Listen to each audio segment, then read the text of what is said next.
And if you still feel the side effects of the drug, let me know.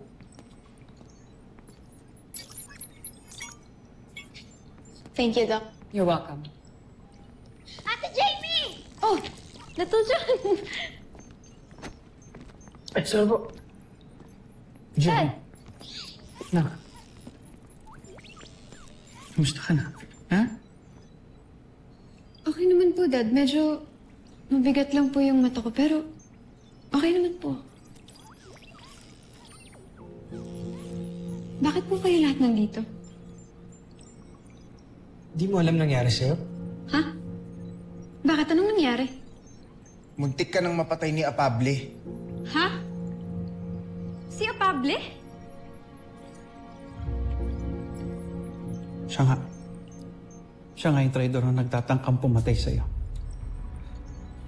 Ako naman yung nag-hire para bantayan ka. Ako rin naglagay sa'yo sa kapahamakan. Dad. Asan po siya? Hawak na siya ng EDF police natin. Nadala na siya sa kulungan ngayon.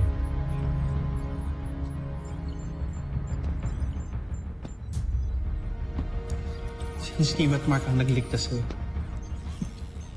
Kaya malaki ang utang na loob natin sa kanilang dalawa. Nakita mo na. Hindi ka ganun ka-astig, Jamie. Kailangan mo pa rin protektahan. Thank you.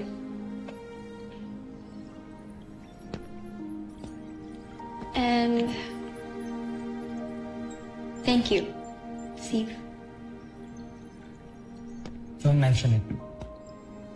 I'm sure you'll do the same kapag sasama na kailangan ng tulong. Of course.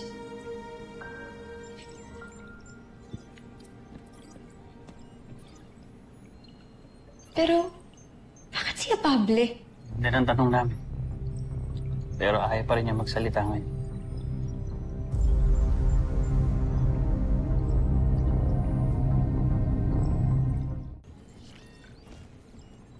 Jamie, sigurado ka okay ka lang dyan? Mas maganda siguro kung samahan na kita, promise. Babantayan kita. Bakit mo pa babantayan? Eh, ayan na nga, oh. 4 na nga yung magbabantay, eh. Na hindi ko naman talaga kailangan, pero ang kulit lang ni Dad. Jamie, para sa'yo rin naman to eh.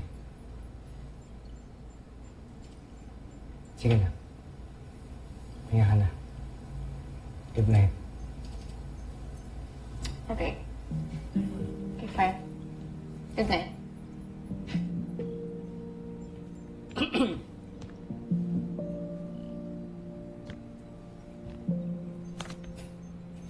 Night din sa'yo, Mark.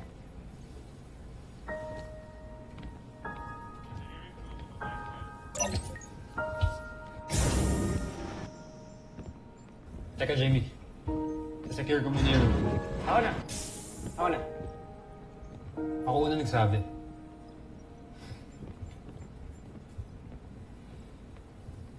Kalo?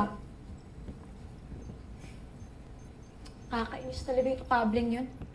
Biruin mo, pinagtangkaan na nga ako, ninakawan pa ako. Anong nako sa'yo? Yung picture ko na naka-frame dyan sa side table ko. Bigla na lang nawala.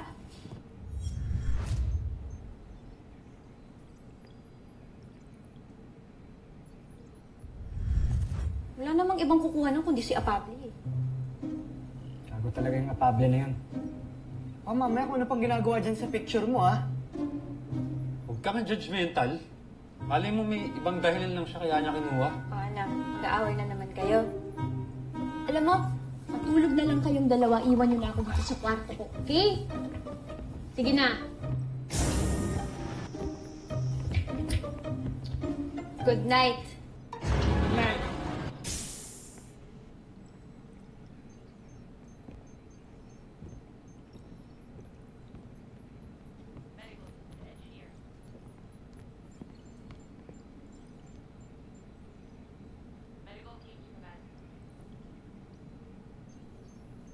Mark, baka gusto mong penga na rin.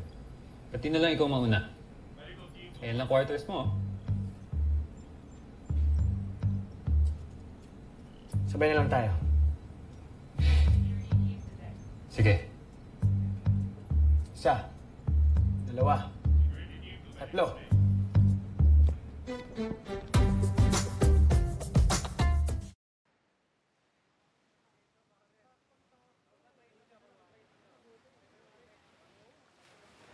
Ay, okay ka lang?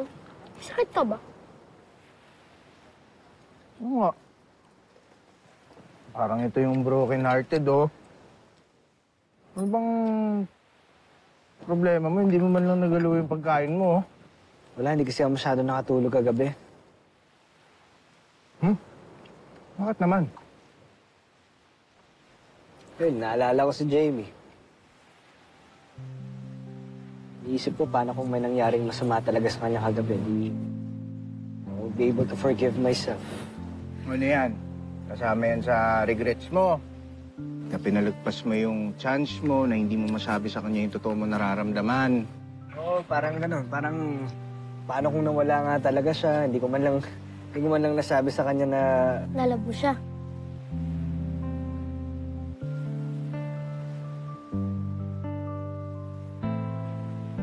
Oo, bakit mo kinukuha to? Akin na to. Wait na, Steve. Yan, alam ko, wait.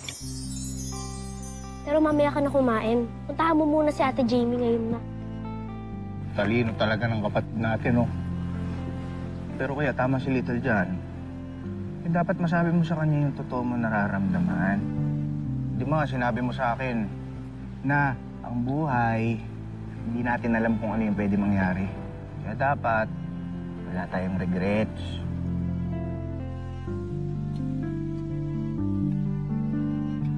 Oo na, sige na. Sabihin ko na. Ito na, oh, may lakas na ako ng loob, oh. Wish me luck. Be brave. Be strong. Oh. Alright. Dahil pagkain.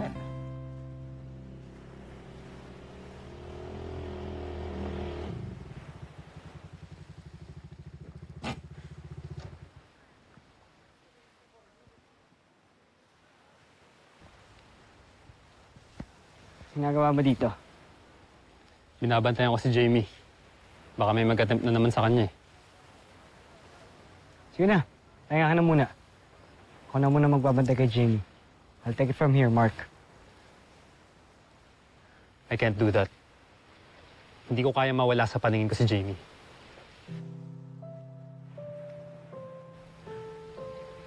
Hindi ko gustong mawala siya. Gaya kung paano nawala sa akin ang nanay ko. What do you mean? Naalala mo na sinabi ko sa'yo yung ayoko sa mga relasyon. Oh. Kasi hassle lang.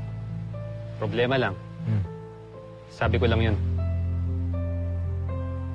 Yung totoo, gusto ko talaga si Jamie.